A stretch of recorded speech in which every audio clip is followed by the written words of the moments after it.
Oke, sip. Thanks, yuk ya. Saya lanjut ya teman-teman ya. Jadi ada katabolisme dan anabolisme, keduanya adalah bagian dari metabolisme. Kalau katabolisme itu diurai, dipecah-pecah, dari awalnya kompleks, dipecah menjadi lebih sederhana. Kalau anabolisme itu kebalikannya, yaitu penyusunan. Yang awalnya sederhana, disusun menjadi lebih kompleks. Kita akan bahas ini satu persatu. Salah satu reaksi yang paling umum, yang paling sering dijadikan contoh dari katabolisme, perombakan adalah namanya respirasi. Respiration. Sementara anabolisme yang paling umum adalah fotosintesis.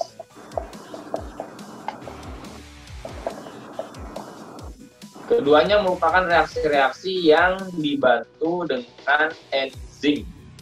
Makanya enzim berfungsi sebagai biokatalisator atau mempercepat reaksi dalam makhluk hidup tapi tidak ikut bereaksi. Kita akan bahas tentang katabolisme dulu, perombakan dulu, penghancuran dulu ya. Oke, yang dalam hal ini kita pakai reaksi yang namanya reaksi respirasi. Respirasi ada yang tahu nggak respirasi itu apa?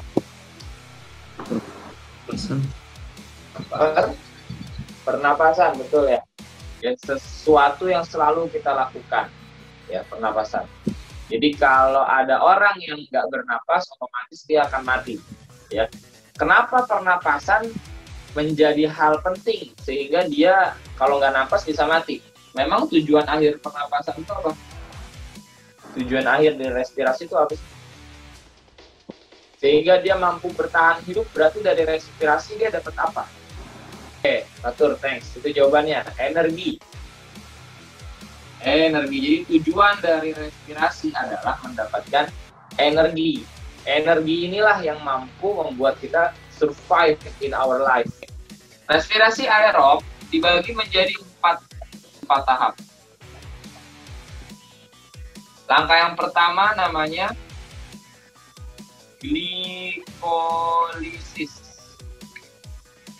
Tahap kedua namanya dekarboksilasi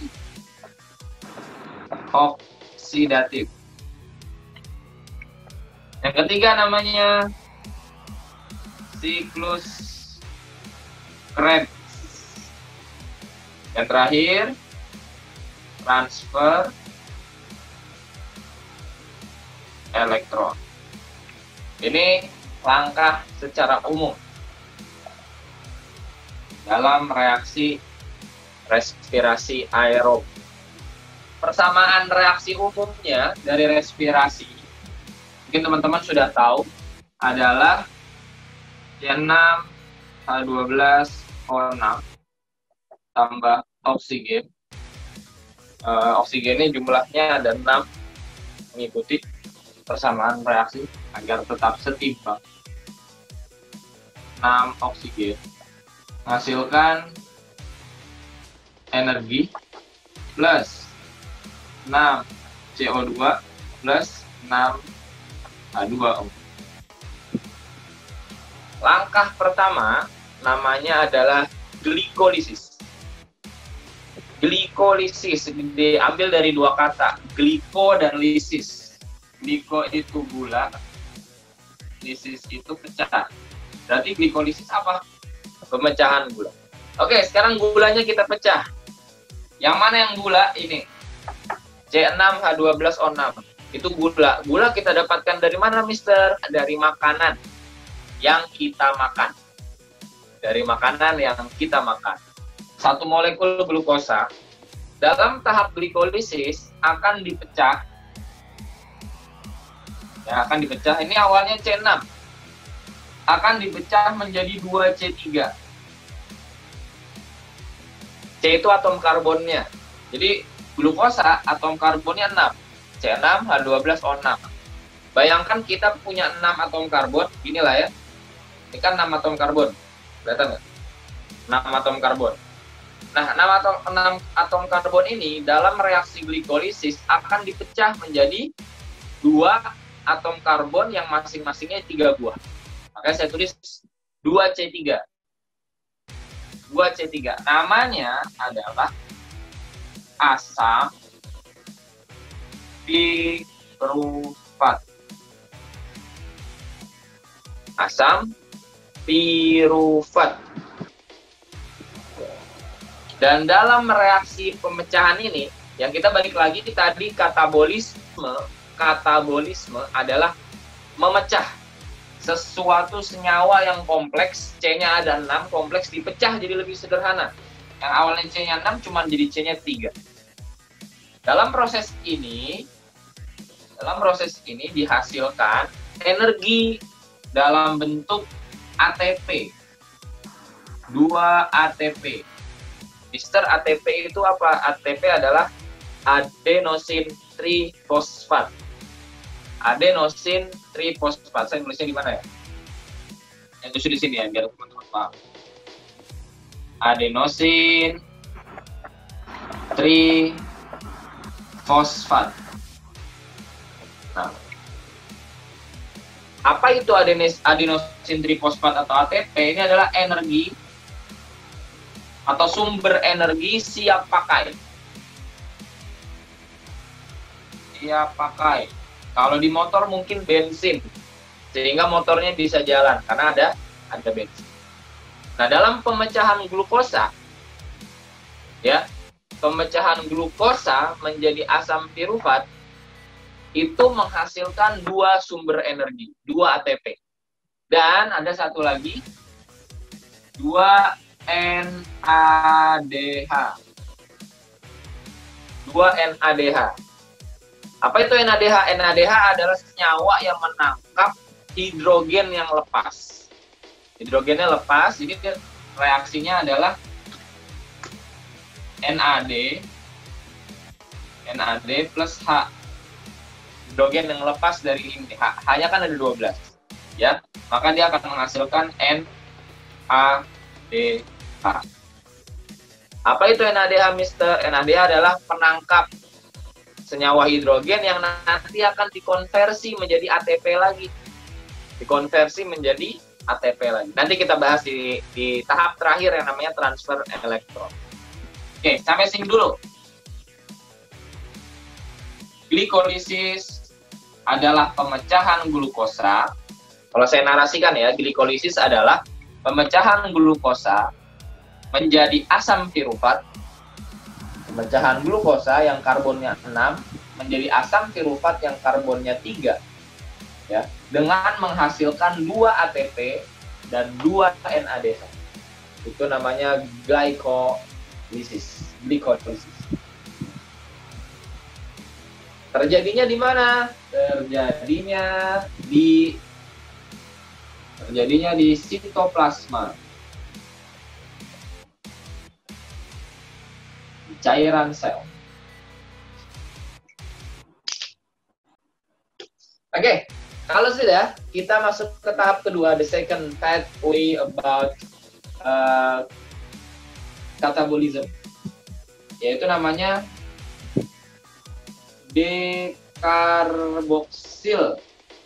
karboksilasi oksidatif. Itu disingkatnya DO, dekarboksilasi oksidatif. Jadi ada penghilangan karbon. Ya, kita langsung masuk aja ke persamaan reaksinya. Jadi, tadi hasil dari glikolisis adalah apa? Asam pirufat. Nah, asam pirufat ini akan mengalami dekarboksilasi oksidatif. Akan mengalami penghilangan gugus karbon, gugus karboksil.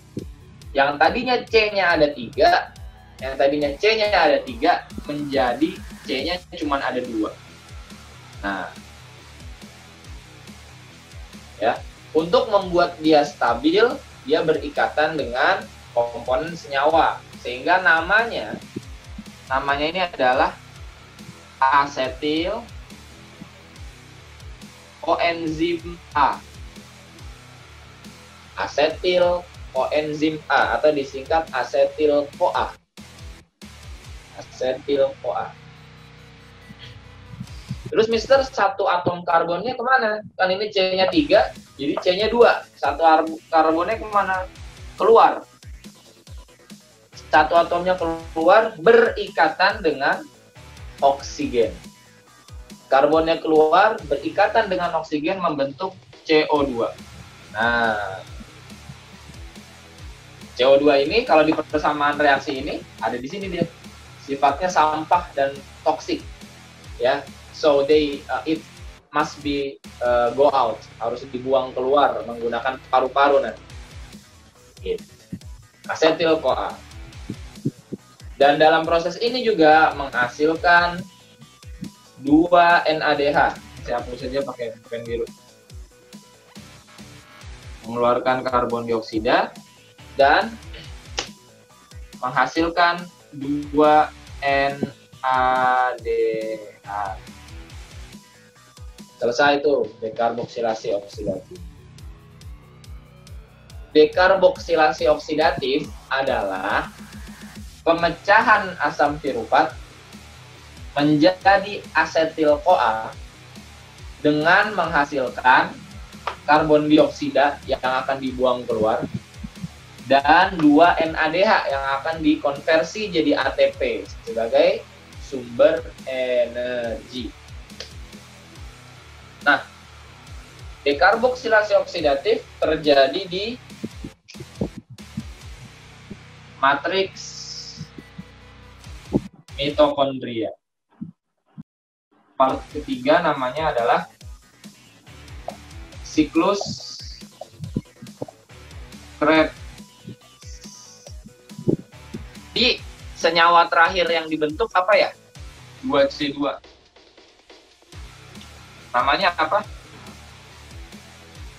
Asetil.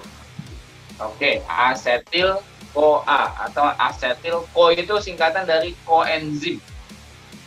Nah, asetil-koenzim A akan masuk ke dalam sebuah siklus. Saya gambarkan siklus itu sebagai sebuah jelek banget, sebuah lingkaran. Lingkaran jelek banget ya. Ceritanya bagus lah ya. Nah, ini siklus Krebs. Siklus Krebs, karena dia berputar. Saya nggak akan ngasih semua senyawanya, tapi saya akan ngasih senyawa akhir dan senyawa awal yang terbentuk. Jadi, asetil koenzim A atau asetil-CoA akan berikatan dalam siklus Krebs, akan berikatan dengan yang namanya asam oksaloasetat. Aduh, Mister, namanya aneh-aneh banget. Ya, itulah yang terjadi. Kalau kalian belajar di kimia, itu ada gugus-gugusnya. Ada gugus asetat, tuh gugusnya maksudnya kemana, dan seterusnya. Itu di kimia kita pelajari. Tapi saya nggak akan bahas itu. 2C2 atau asetil-CoA akan berikatan dengan asam oksaloasetat, membentuk yang namanya asam sitrat. Asam sitrat. Udah cukup sampai situ aja. Sebenarnya nanti ada lagi. Asam sitrat akan ketemu asam fumarat, fumarat ketemu malat, malat ketemu oksaloasetat dan seterusnya. Siklusnya panjang.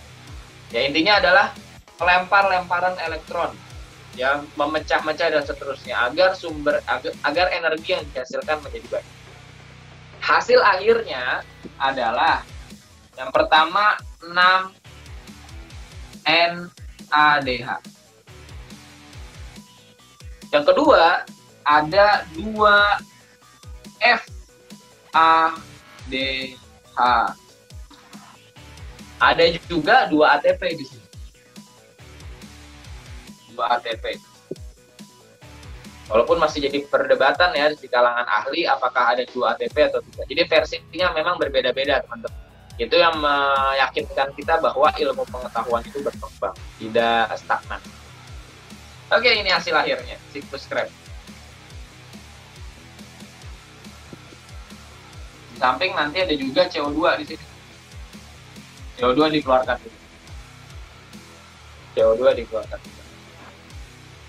Oh, siklus Krebs terjadi di matriks mitokondria juga.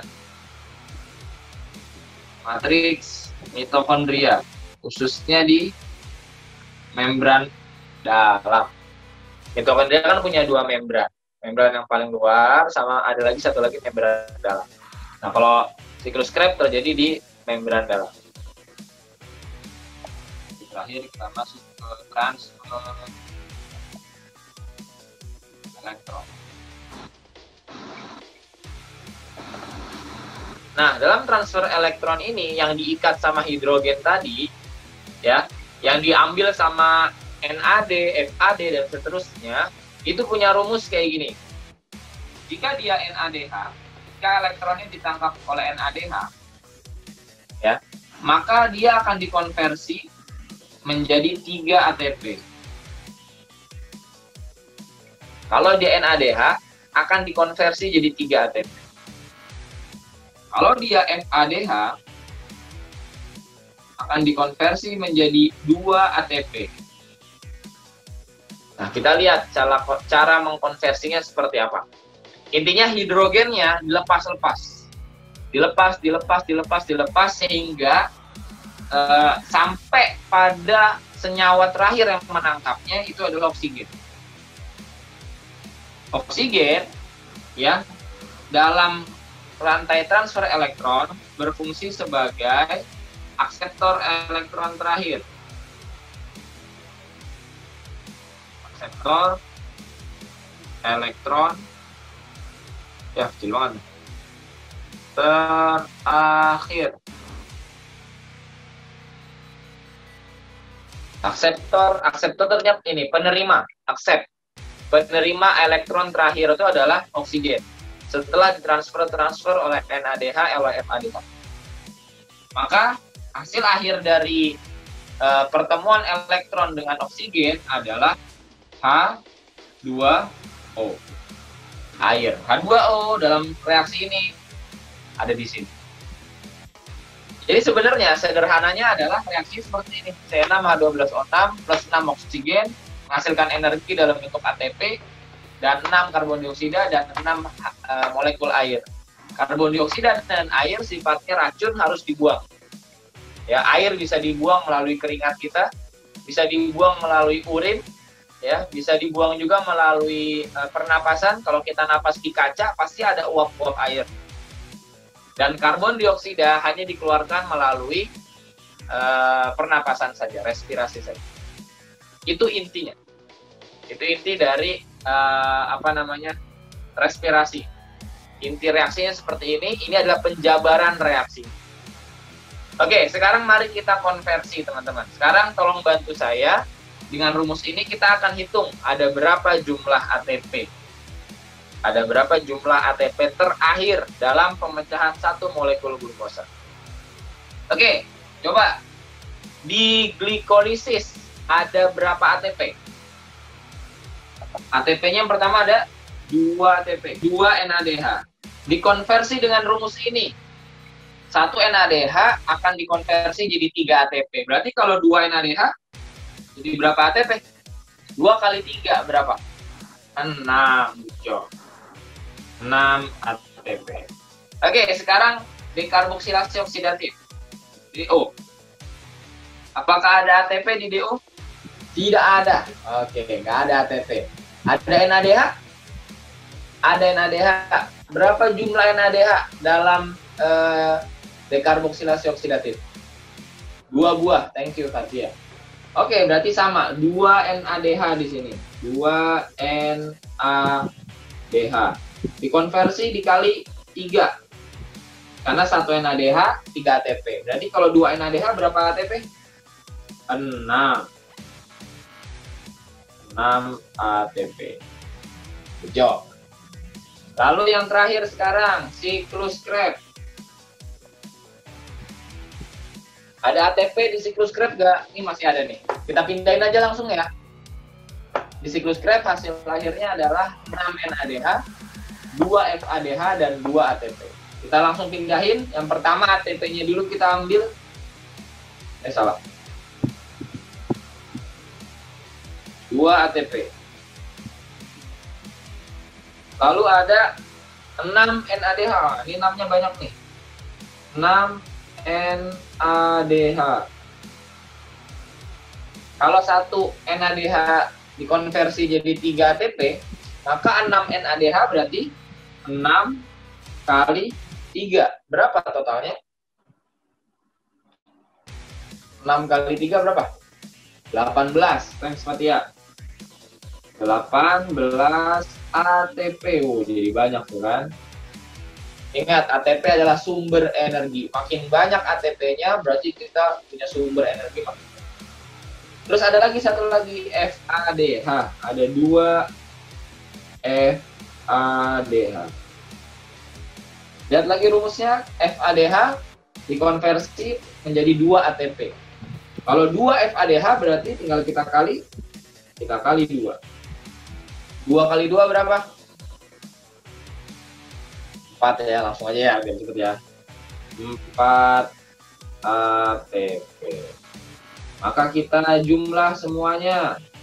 Kecil banget nih sisanya. Dari glikolisis, dekarboksilasi oksidatif, sama siklus Krebs, ya kan, kita jumlahkan berapa sih total energi yang kita dapat dalam 1 kali pemecahan glukosa. 2 ATP tambah 6 berarti 8. 8 tambah 6 berapa? 14. Bener ya? 14. 14 tambah 2, 16. 16 tambah 18 berapa tuh? 2 gak 30? 34. 34 tambah 4 totalnya adalah 38 ATP.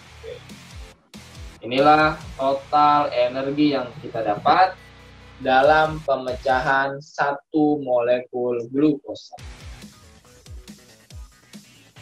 Maka di sini energinya kita bisa ganti pakai 38 ATP. Oke, respirasi selesai.